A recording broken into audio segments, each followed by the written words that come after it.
Hello everyone, and welcome to Having People Over! Having people over, yay! This is going to be a 4-week series leading up to / celebrating the publication of my long-awaited, much anticipated, at least to me, book all about hosting, entertaining, and the art of building community. Now, let's just take a look at the inside of this book. Ooh, la la, photos and illustrations. You're really getting your money's worth with this book. No, but in all seriousness, for anyone who has followed me on my non-TFD social media, you know that most of my content is about entertaining and hosting and building a home. So it has been a long time in the making for me that I've wanted to do a book that is entirely about not just the art of being a hostess in an era where I think it is less and less common and often less appreciated, but also building community as an adult, which, as we'll get into in this video, isn't just a really important part of having a great social life. It's an extremely important part of our mental and even physical health that is increasingly being neglected in our generation. So on this 4-week series, we're going to hit on some of the more serious sociological stuff like today's video. We're also going to hit on some of the more fun, lifestyle, lighthearted things in the coming weeks, and it will all culminate with October 21st, which is the day that Having People Over hits shelves. Of course, if you are at all interested in this book or what I have to say on these topics, I can assure you this is, in my opinion at least, an excellent, excellent book. Give a pre-order. The link is in the description. Now let's get into this video. So I wanted to cover this topic as the first video in the Having People Over series because I think that in many ways it is sort of the most overarching theme of the book. Now, there's a lot of the book that is like how to set up a cute tablescape on a budget and like how to design a menu and how to politely ask your guests to leave when you're tired and things like that. And I do think that all of the more like experiential things are really important to learning how to host and to create a home that you feel good in. But fundamentally, the book and the reason that I want to talk about these subjects is about really valuing community. For me, the saying, "it takes a village," is always very interesting, right? Because, for example, I am a child-free woman, so I'm sort of part of the village. Like I'm, the child-free auntie, the one who can come into town or show up with a gift or, kind of participate in this sort of support role to a lot of the mothers in my life. But often those of us who are child-free might feel like, well, hey, we're part of the village too. And when is it sort of our turn to, lean on the relationships that we've built? So I do think even the concept of it takes a village to raise a child should be kind of expanded to it takes a village to be a person, because I think all of us need that village at all times throughout our lives, not just children and not just mothers. But I also think very deeply that while we all want the village, increasingly few of us actually want to be a villager or even really knows what that means anymore. And I'm always happy on this channel or in my content generally to crap on boomers and talk about their sort of delusional worldviews on a lot of economic and social issues. But I actually think this is one of the examples where they probably have it more right than millennials and Gen Z. For example, loneliness is increasingly a generational problem because, quote, only 42% of US adults under the age of 30 feel close to people in their community, compared with 59% of those in the 50 to 64 age group. Now, unsurprisingly, these numbers still do break down quite a bit along gender lines. Like women tend to have more close ties to their non-spouse and non-familial relationships than men do. They have more friends, they have busier social lives, they maintain more active social ties. But 42% versus nearly 60% is still a pretty big difference. And I think there are a few reasons why younger generations have a harder and harder time building community and forming close connections with the people around them. And I want to be very clear, there is no part of this video, this series, or this book that is about shaming people who, for example, might find themselves without a community or feel like they don't really have good friends. Like it's all about asking ourselves the question of like, how did we get here? And what are the practical things we can do to sort of repair and rebuild these communities? Because they are really essential. And, the data points around, for example, prolonged loneliness having similar negative health effects to smoking a pack of cigarettes a day, like those are very real. The cost of loneliness, especially long-term, is very, very dire. So the question is, why are younger generations like this and how do we fix it? So one of the major problems is our rapidly diminishing third spaces. Quote, less than half of Americans report that people in their community can gather in restaurants or diners, coffee shops or cafes, gyms or fitness centers, and local markets or corner stores. For the last one, it's only 35% of Americans. And relatively few Americans report that they can spend time with their neighbors in bookstores or in other retail spaces, only 20%. And even barbershops or hair salons are only 22%. For many communities in America, a third space, which is sort of like a neutral, usually low to no cost place where people can gather and spend time that is neither home nor work, like there are basically none of them left. Most American communities, from an urbanism perspective, are extremely car reliant, which means that you are usually going to a dedicated place and then going to another dedicated place, as opposed to more walkable communities where you can often just sort of wander and find things as you go and take detours and socialize in a more passive way. And on top of that, many of the most crucial third spaces that communities used to rely on have basically gone away. Obviously, there's all the ones I listed, but for a lot of Americans, for example, their primary source of community building outside of work or home was the church. Now, I want to be very clear that for many people, if not most, like the diminishing influence of organized religion on American life is a good thing. I'm not saying that we all need to be going back to like the Justin Bieber mega churches of the world in order to have a social life again, but it's important to note that as churches have become less and less part of the fabric of American life, nothing has come up to replace them. So for many Americans, basically the only place there is to socialize outside of someone's house, which is increasingly rare, is a bar. In fact, for the record, this is one of the reasons why I think football is such a cornerstone of American culture on an ongoing basis, because it has sort of the level of community building and third space creation that honestly, in American culture is really only rivaled by churches. Like you have tailgating, you have Sunday football parties, you have the games themselves, you have the fantasy leagues that go along with them. Like there's a level of socializing and community building that happens around football that, I don't know, basically there's very few other things like that in many American communities. Now, unfortunate that football happens to be, in my opinion, the most ethically compromised major sport. But it is worth noting that, like, when you look at what football does for American cultural life every fall, essentially, like, we are clearly yearning for the kind of things that bring us together on that level. So you have the lack of third spaces, and you also have the fact that compared to our parents' generation, like we are very overworked and underpaid. Like we simply work longer hours, we are paid lower wages for the same work, and most people are really exhausted at the end of the day. It feels like an additional part-time job to create and maintain friendships, or to plan social gatherings, or to even really have a social life. Now, the problem with this is that it's kind of like exercise for depression, right? So we know very clearly that regular physical activity is very, very helpful for mental health, and especially for things like depression. That's like very well established in the medical literature. In fact, fun fact, the single most effective thing for it is actually dancing, but physical movement generally very helpful. And yet, when you're already in a very depressed place, it can feel difficult, if not impossible, to get moving. And sometimes you even feel resentful at the implication that getting out and going for a walk actually would help you, even if it would. Now, once you're already in the flow of doing these things, you see how much that additional initial effort actually pays dividends in your mental and physical health and makes things much easier rather than increasing your burden. But that initial hump is really hard to get over. That's kind of how socializing works too. Ultimately, social interaction, especially with newer people or larger groups, is a muscle. It is a skill that must be worked and developed and can often feel awkward at first. And when you're in a place of being used to not really socializing or not creating time and space for community, just like working out at the very beginning, it can feel like a very heavy lift, and you become more and more averse to the idea of doing it, and you feel like you need it less. But essentially all of the burdens of modern life and the factors that are weighing on us that are making it feel so difficult to maintain friendships in the first place are improved by strong community. Like we can see very clearly in the data that having a strong sense of community, having relationships with your neighbors, with friends, with the people around you, like that actually has huge benefits, even for people who are in the same or worse socioeconomic situations.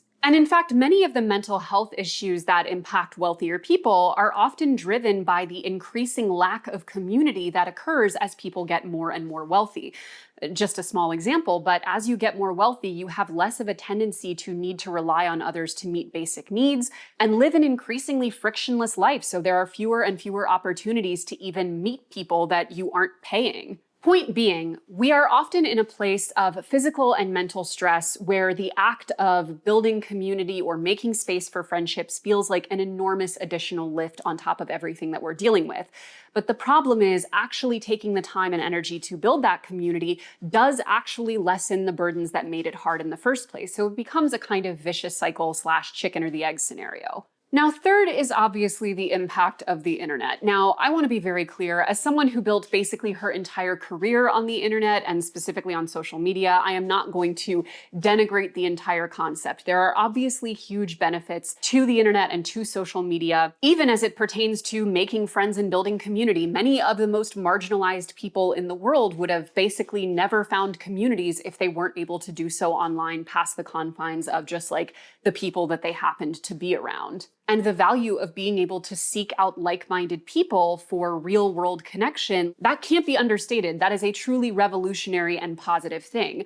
The problem is the internet is often not used for that purpose, and social media specifically is often in practice used for the opposite. It's used more to sort of passively watch the lives of people with whom you will never have a relationship and or have hostile interactions with people that you do not want a relationship with. I'm thinking primarily of things like comment sections at this point, than actually building real life relationships, or even just finding people who are genuinely additive to your mental health. There is very good data to show that on the whole, social media has made us more polarized, more anxious, and more depressed. And again, it doesn't mean that these platforms can't be used for positive ends. I see it happen all day, every day. It's just important to understand that the profit motives of not just these companies, but sort of the internet generally is the opposite. It's to get a reaction out of you, usually, most often, a negative one. And similarly, because of the extreme sense of comparison and competition that social media is basically designed to breed, it can create a serious scarcity mindset within even otherwise very clear-headed users. And scarcity mindsets directly impact our ability to make and maintain community.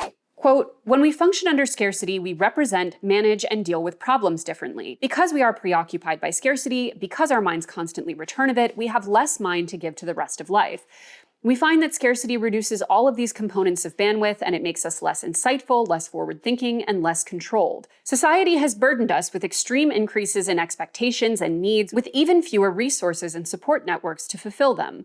Instead of villages, we're living in individual barracks, isolated and void of the connection that might offer relief." Also, specifically as it pertains to parents, we've seen things like anxiety amongst parents and specifically mothers skyrocket in the age of social media because it suddenly feels like essentially every decision they make is under an enormous amount of scrutiny. Again, while in theory the internet could be great for things like bringing together communities of new mothers, often the result is just further dividing and pitting them against each other. As it pertains to the rising expectations of, quote, intensive parenting, quote, "This is the first time in history that the U.S. Surgeon General has issued a warning about the mental health crisis for parents. If we're conditioned to believe that every single decision we make may adversely impact our children, the public nature of parenting exacerbates the concern. In a world where different parenting approaches are battling it out on social media, caregivers may be left to believe that there's only one correct way to do things, and that if they mess up, they're creating irreparable damage. Moreover, when everyone has a very strong opinion on parenting and believes that the counter-argument is harmful to children, it's easy to feel even more isolated in parenting decisions. We've killed the opportunity for vulnerability and discussion and created a dynamic that if you aren't doing things according to the most recent viral Instagram post, you are choosing to harm your child." And this kind of extreme sort of community-propagated surveillance state is common through basically every aspect of life now. And on the internet front, a fourth really key reason why no one is a villager anymore, or at least fewer and fewer people are, is because of the rise of a very specific type of mental health talk on the internet. I did a podcast series a few months back for our members all about sort of the rise of TikTok therapy, which was sort of our tongue-in-cheek term for a specific kind of mental health advice, often being dispensed by people who are in no way credentialed or professional, that is very centered around the individual, that's very centered around self-care, boundaries, protecting your peace, not owing other people things. Now, it is absolutely no surprise why this is very popular on social media. First of all, it's very catered to the individual who is more likely to have, as we discussed, a strong reaction to it, to share it, to like it, to resonate with it. But also it's taking place in an American context where we're already in a social and economic system that is pushing us towards individualism. When we look at indicators of individualism across societies, America is amongst the most individualist, especially for developed countries. We have a very strong emphasis on things like meritocracy and assume that your life and things like how much you earn or the type of home you live in or any of these other economic factors are just a result of how hard you're personally willing to work. We create a sort of economy-wide scarcity mindset. And so this mental health talk that's often very focused on the individual's experience and preferences fits really neatly into that, right? It's sort of like the perfect mental health advice under capitalism. The problem, of course, being that, as is very well established in mental health literature, like community and proximity and relationships with the people around you is often more important for your long-term mental well-being than the things that feel good to the individual in the moment. Often it's the times where we put ourselves and our own needs second and do for others, whether that's small favors or showing up for them at a time that's inconvenient for us or helping out with their needs rather than prioritizing your own, or even just listening to them talk, that ultimately have the most long-term benefit for our own well-being. But if we're constantly being fed online this very simplistic, binary, individually oriented version of self-help or mental health advice, of course it's going to increase our desire to say no as much as possible and to focus more and more exclusively on what feels good for us individually in the moment. And lastly, of course, you can't have this conversation without talking about the pandemic. Now, I want to be very clear that globally, and especially here in America, where the pandemic response was so mismanaged and there were so many unnecessary deaths, we are truly traumatized as a result. Traumatized in ways that I think vary greatly depending on the age that you were and the stage of life you were in when all of this was happening. But all of us were greatly impacted in one way or another, some of us still to this day feeling the physical effects of it. But from a mental health perspective, clearly there was a very, very strong traumatic response. And because so much of the early pandemic precautions were centered around staying away from other people, of course there is going to be a lingering result of skepticism around social gathering, or more importantly, especially for people who were younger at the height of the pandemic, a lack of experience for social graces. Many people missed very crucial moments of their in-person development, whether that was at school or in a workplace environment, or even just regularly seeing loved ones. That will obviously have a huge impact on how people behave for years to come. I think everyone at this point has had an experience in recent memory where they were in a social situation, like say traveling or at a restaurant or at a movie theater, and you saw people behave in a way that felt like people didn't used to do this shit before the pandemic. Like, I certainly know I have had many of those experiences. And that's true. Like, we can see in the data that people's relationship to social behavior has been fundamentally altered by that period. And by the way, obviously this is an understandable human response to what we collectively went through as a world, but it is still important to take a step back and say that like a lot of the trauma-induced responses to social behavior that happen as a result of the pandemic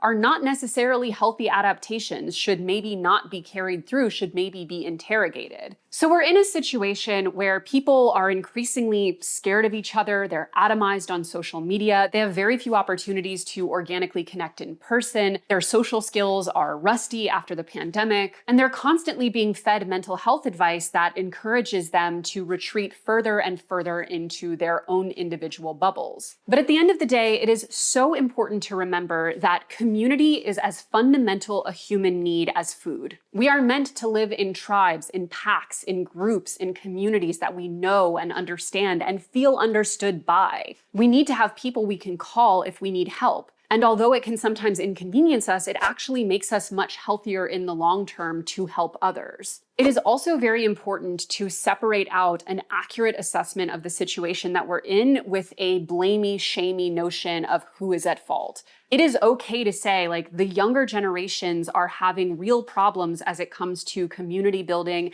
and social skill development and are becoming more and more individualized and in some cases more and more selfish. But to also acknowledge that this is an understandable reaction to the many different social, political, and economic contexts that they are living under that previous generations were not. It is not necessarily a young person's fault that they no longer have the tools or energy or desire to build community, but it's also not wrong to say that for all of their flaws, older generations did have a better relationship to community. And that while we can't necessarily exactly recreate the conditions that they grew up in, and nor would we really want to in many cases, there are still things that we can learn from them. For example, it was much more common just a few generations back for people to casually socialize in each other's homes. And also before the advent of things like an app for every possible need, people did used to rely on each other in a more interconnected way. Even for me, as a child born in 1989, I have a very distinct memory of what it meant to grow up as a child in my very typical lower middle class Charlotte, North Carolina neighborhood. And for me, it was a community-oriented experience. Every afternoon and basically all day during the summer, all the kids just hung out in the neighborhood. We rode bikes, we played games, we went over to each other's houses. You knew you could go to anyone's house and get fed. And usually you just had to be home by dinner. To some extent, every parent in the neighborhood was a little bit your parent. I'm gonna say the person behind the camera is nodding. Is that how it was in Indiana? You just grow up, you're just hanging out, you know? And everyone's like, you grow up as a community. You don't grow up as an individual. It is worth noting that when you look at the data around even how children are raised now, that increasingly doesn't exist. People don't go over to each other's homes. They don't feed each other. They're not allowed to just go outside and play, at least not in the same way they used to be. I'll link you guys in the description to an article I recently read that I found so fascinating on this topic, which is essentially it boils down to, as the title suggests, we are overprotecting our children in the real world and underprotecting them online. But the truth is, the way things were done before, at least as far as it pertains to community, were not necessarily worse. And even when we look at other cultures today, we can see a direct connection between other cultures that are much more community-oriented and reliant versus the ones that are much more atomized. Something as simple as not being able to Instacart a bag of sugar if you need it and going over to your neighbor's house to get a cup of sugar, it may seem like it's a more convenient way to live life to not ever have to interact with other people. But it's important to remember that all of those little tiny micro connections of life are what ultimately made us happier, more connected people. And while I do not think we need to return to a world of socializing exclusively through places like religious institutions, I do think we have to realize that it's not enough to just get rid of them and only replace them with the internet. But that is why I wrote Having People Over, and that is why we are doing this 4-week series. So come back next week and for the next 4 weeks, where we are going to talk all about the art of being an adult, the art of hosting, and the art of building community. I'll see you next week.